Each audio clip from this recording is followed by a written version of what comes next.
Something to buy for my home. K2, the spirit of the Northwest.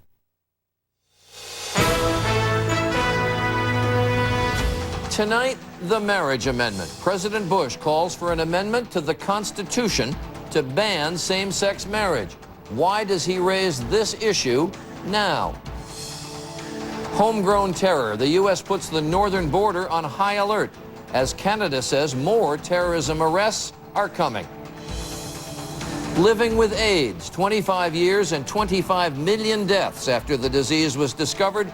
A closer look at why there's more hope and so much more to do. And animal attraction. Marine biologists mix millions of gallons of water and 4 of the largest fish in the sea, hoping it's a recipe for love. From ABC News, this is World News Tonight with Charles Gibson. Good evening. President Bush today called for a constitutional amendment to ban gay marriage. Just 2 years ago, he said he would not do so because there were not enough votes to pass such an amendment. But 2 things have changed since then. 1, judges in a number of states have ruled in favor of same-sex marriage. And 2, the president's popularity is at an all-time low. So we start with ABC senior national correspondent Jake Tapper. Charlie, the president's critics say Mr. Bush spent the day putting important issues, such as the war in Iraq, on the back burner. The president met with religious leaders today in order to put a federal constitutional ban on same-sex marriage on the front burner. Marriage is the most fundamental institution of civilization. 45 of 50 states have passed either constitutional amendments or laws banning same-sex marriage, including in Democratic-leaning states Oregon and California. But judges in 6 states have struck down those provisions. When judges insist on imposing their arbitrary will on the people, the only alternative left to the people is an amendment to the Constitution. Gay rights activists say the president is pandering. It's a real threat to millions of Americans when the President of the United States stands at the White House and gives license to treat gay and lesbian Americans as second-class citizens. It's an issue that the president used during his re-election campaign 2 years ago to rally his Christian conservative base.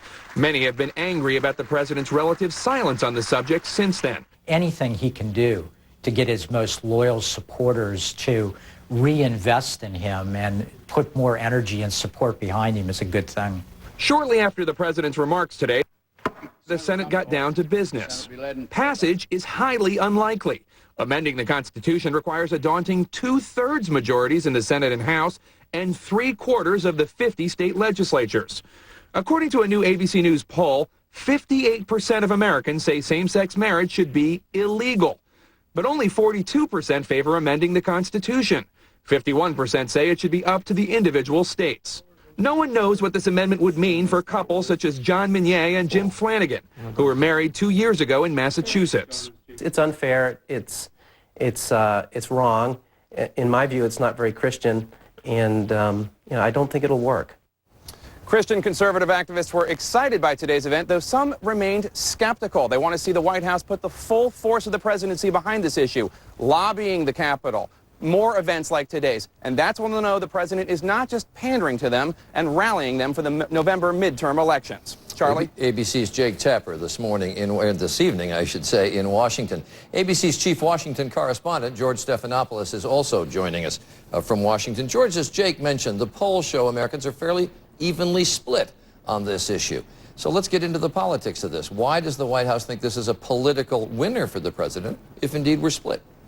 Because, Charlie, the politics of this are all about intensity. And according to our poll, the number of Americans who are strongly opposed to gay marriage is more than twice the size of the number who are strongly for it.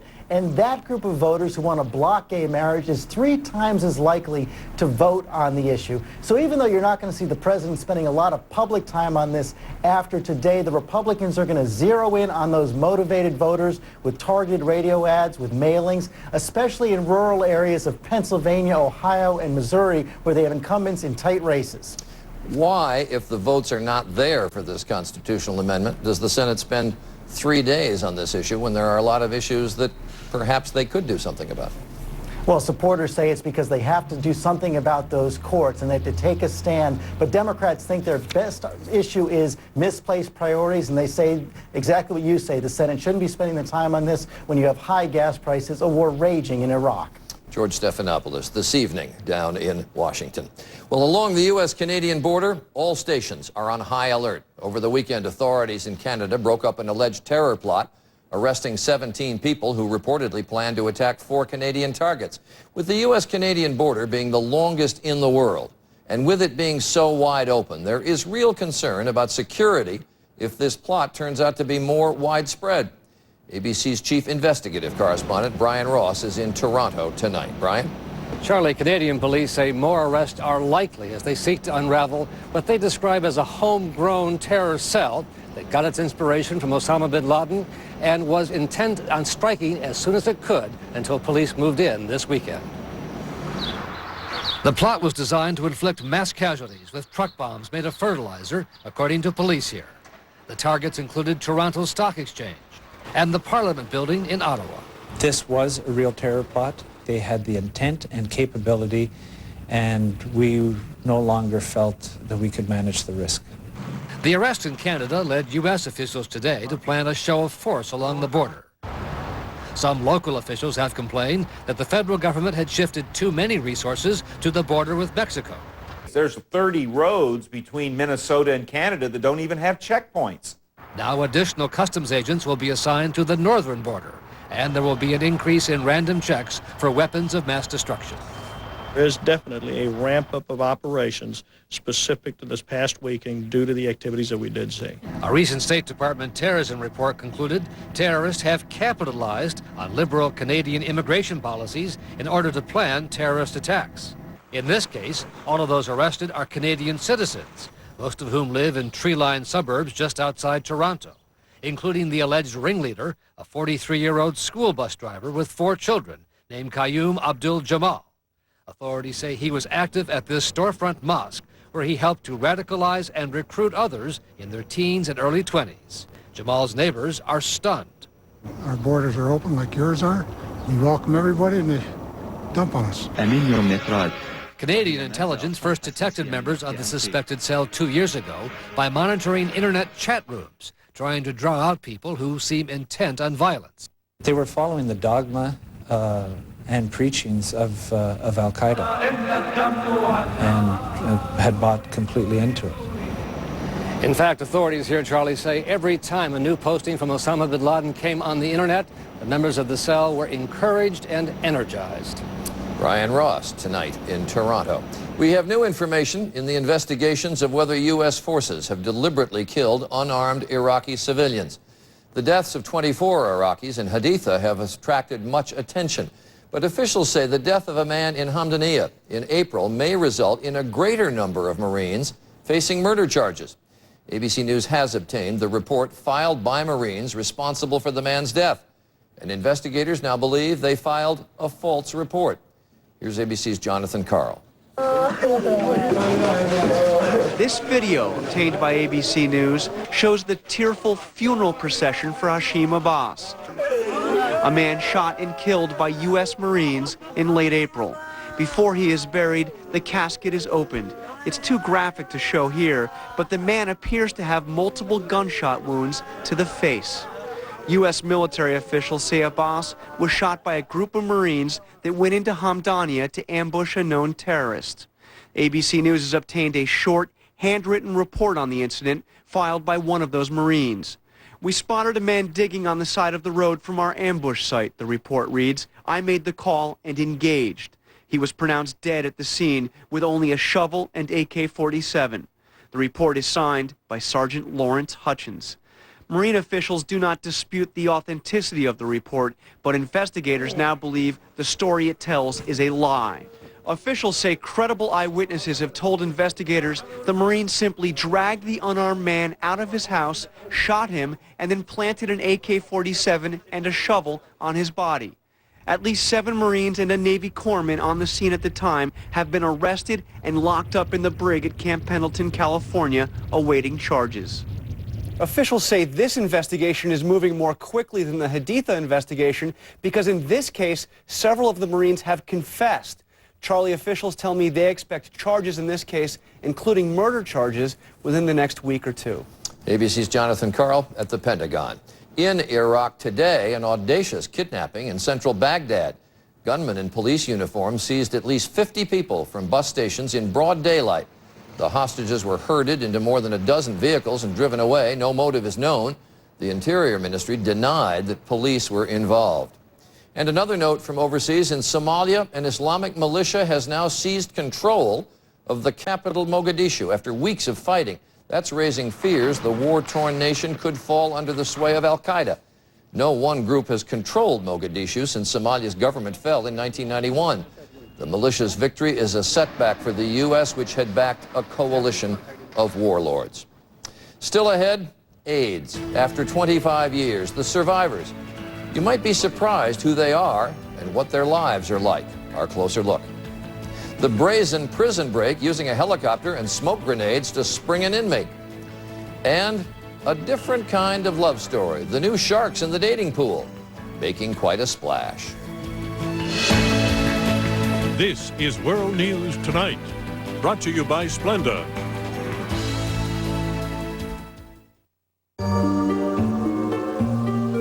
One hot summer morning, the townspeople awoke to discover drifts of delicious Splenda no-calorie sweetener, offering refreshing relief from the heat. Splenda tastes like sugar because it's made from sugar, so it adds just the right touch of sweetness to your favorite beverages, but without all the calories to spoil the joy. That's the magic of Splendaville. Breathe in, breathe out, restless, waiting for anything.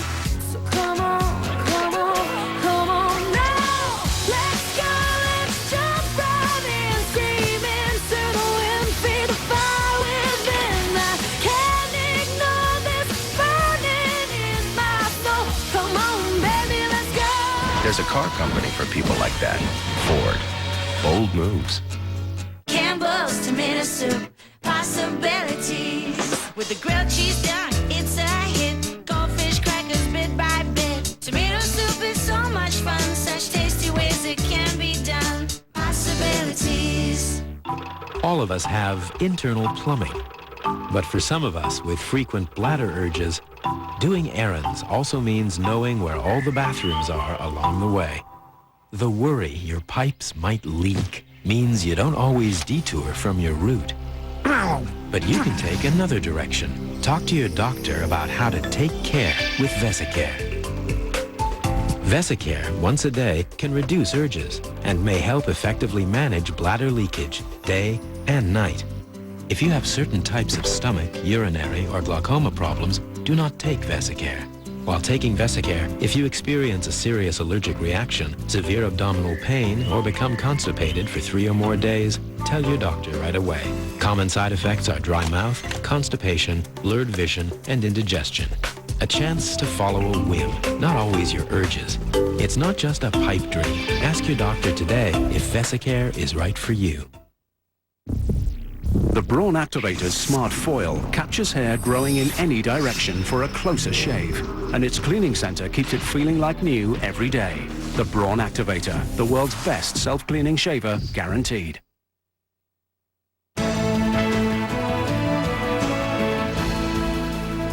25 years ago, on this very day, medical researchers reported a mysterious pneumonia outbreak among 5 gay men in Los Angeles.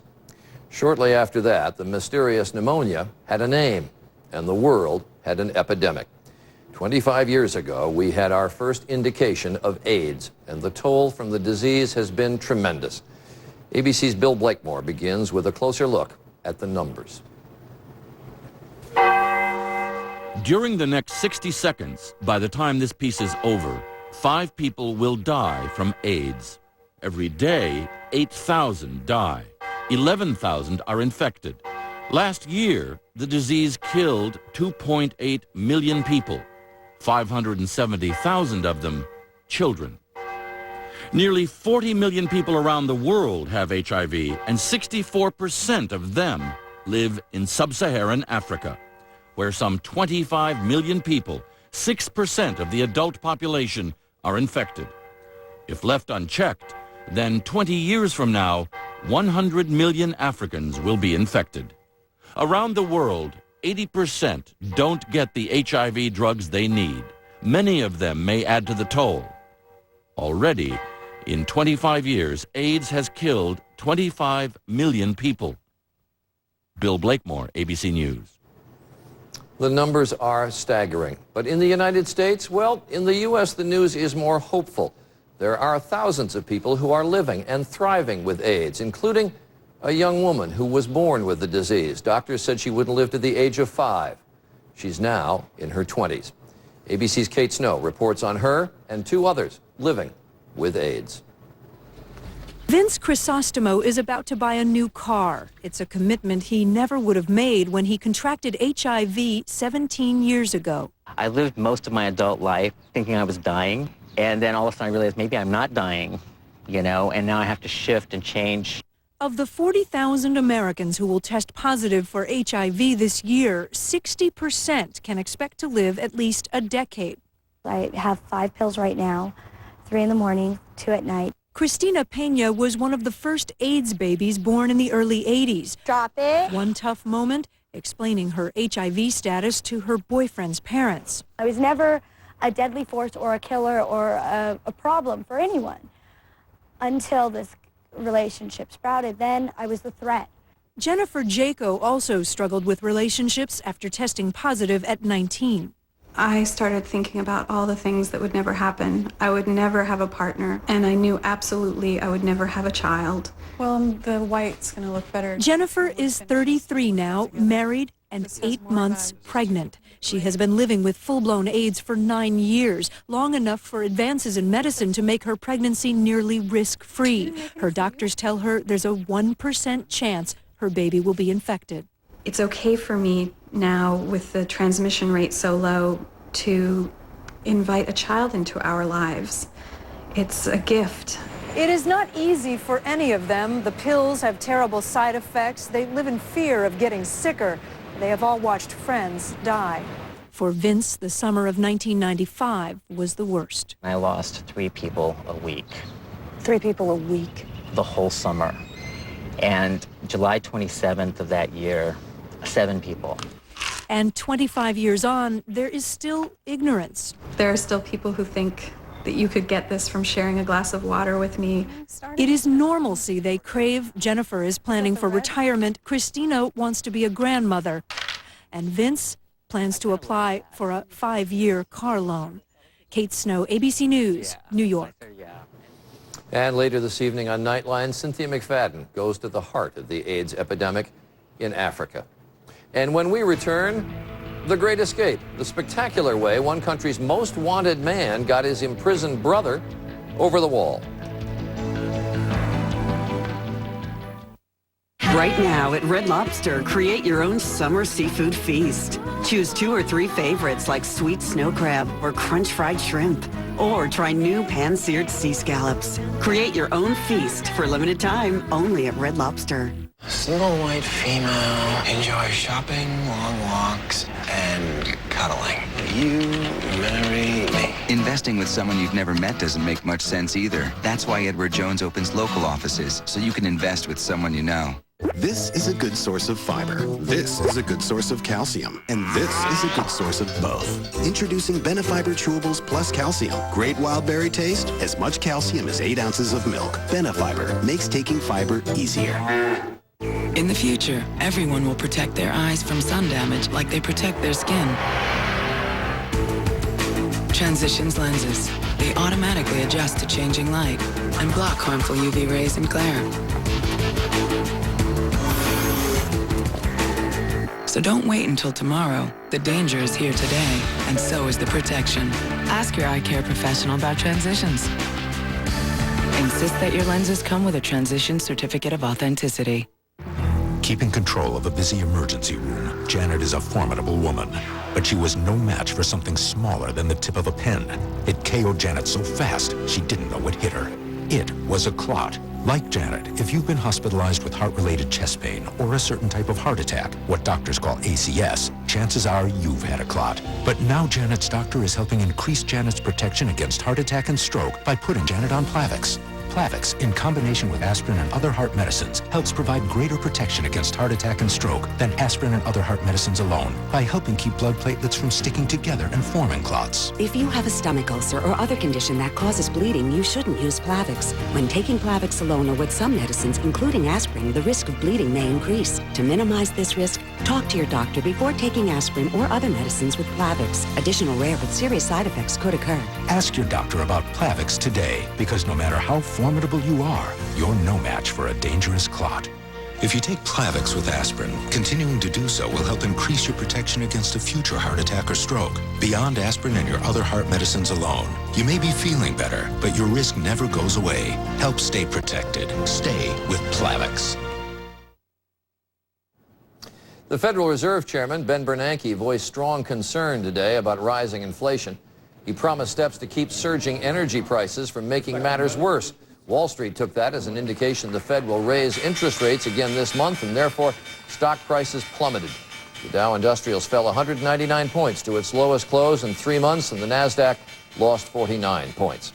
The Supreme Court said today it's going to decide a major affirmative action issue, whether public schools can use race as a factor in deciding which students attend which public schools.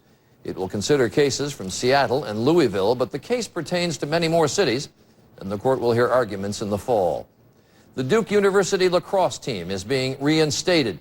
Duke's president said today the team will be allowed to play next season under strict rules and on probation. The team's season was canceled in April after an exotic dancer claimed she was raped by 3 team members. And we have a brazen prison break to tell you about. It occurred in Greece, but the details could come from a Hollywood action movie. It involves a helicopter, smoke grenades, motorcycles, and embarrassed prison officials. Here's ABC's Nick Watt. The most wanted man in Greece went behind these prison walls to spring his brother and fly him to freedom. According to Greek police, Nikos Paleokostos and an accomplice chartered this helicopter to sightsee. Once airborne, they threatened the pilot with a grenade and forced him to land in the yard of the high-security prison. They threw smoke grenades as Nikos's brother and another inmate jumped aboard, then flew to a nearby cemetery and escaped on motorcycles. At first, prison guards thought it was a surprise inspection, so did nothing. The motorcycles have been found and a manhunt is underway. But police have already spent 16 years searching unsuccessfully for Nikos. Now they need to find his little brother as well. Nick Watt, ABC News, London. And when we come back, trying to spur the urge to merge. Can scientists get the world's biggest fish to mate for the sake of the species?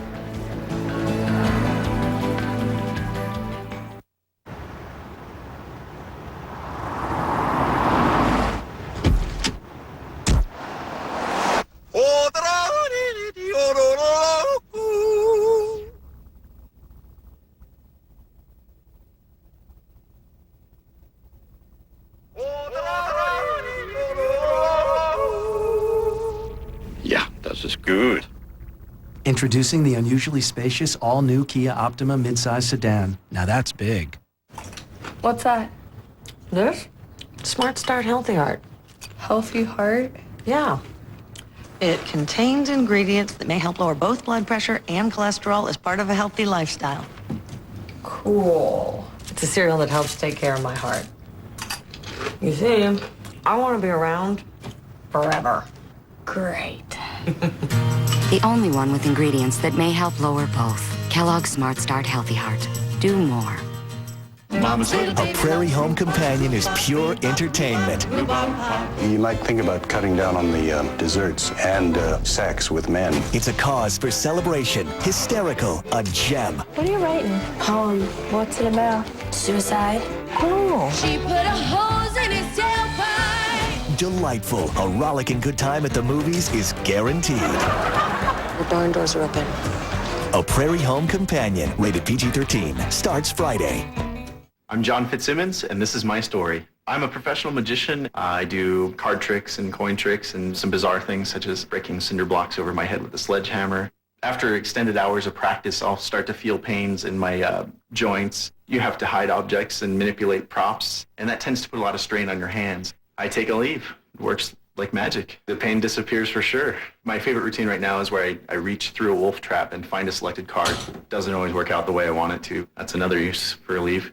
If you're a disgusting, damaging, or destructive bug, watch carefully. 'Cause this is the last thing you're ever gonna see. Presenting Ortho Bug Begone Max, the best lawn bug killer ever made. So strong, it kills bugs 3 times longer than the leading competitor. Not just 1 month, but 3 full months guaranteed. Bug Begone Max. Lights out for lawn bugs. I'm Steve Dunn. Next to the Northwest's only all-local newscast, Wrong Place at the Wrong Time. How a woman and 2 kids got caught in the middle of a meth bust. Plus, dangerous drivers. How many truckers police arrested for drunk driving? It's all next. ABC. Tomorrow, inside the new breed of sports injury, boomeritis. That's right, baby boomers pushing themselves hard and getting hurt in the process. So is the struggle to stay super healthy really paying off? The boomeritis backlash, only on Good Morning America, tomorrow. Finally tonight, the honeymooners. At the world's largest aquarium, they're trying to get the world's largest fish, whale sharks, like this fellow. They're trying to get them to mate. In a huge tank, they have placed 2 males, Ralph and Norton, in with 2 females, Alice and Trixie, the characters from the honeymooners. And they're hoping they'll get along swimmingly. ABC's Steve Osunsami is in Atlanta. Join the view here. At the Georgia Aquarium today, they're crossing their fingers and hoping that the massive whale sharks make a love connection. They're the largest fish in the world, and if all goes well, Ralph and Norton will hook up with Alice and Trixie and then make history by giving birth for the first time in captivity. I mean, I think about the panda bears, you know, they've been trying to do that forever, and that's very rare. You know, you have to see these guys are amenable to all this. So it would be hard to get in if they had babies. They'd sell out really quickly. Scientists say that the breeding habits of whale sharks have long been a mystery that they expect to soon have answers to. Where and how they breed and how they're born. It's such important and heady work, there's actually a director of husbandry, a scientific cupid, so to speak. What we saw with Ralph and Norton upon introduction of Trixie and Alice is we saw them start swimming faster. Now, I don't know if they were chasing them or running away. Trixie and Alice have just come a long way for this not to work. They were caught by fishermen in Taiwan who were required by law to surrender them. They were then moved into this 747. Yes, that's UPS. They had to take very shallow turns, no sharp turns, because they don't want that water to move around. Researchers say the animals are still a few years away from reproductive age, and there are no guarantees. All they can do is wish the 2 couples the best. Steve Osunsami, ABC News, Atlanta. Maybe some romantic dinners would help. That is World News Tonight for this Monday. I'm Charles Gibson. For all of us at ABC News, have a good evening and good night.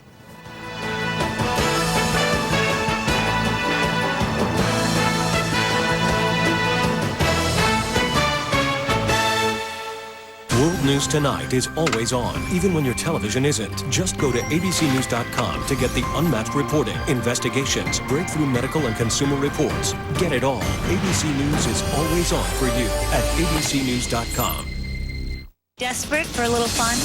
Tonight, the Elmo Awards come to ABC. The biggest Latin names, the hottest acts. Summer just got a little spicier. Eva Longoria hosts the 2006 Elmo Awards tonight at 9:30, 8:30 Central. Solamente on ABC. Now, on K2 News at 6:30, a terrifying scene as police search for a drug suspect.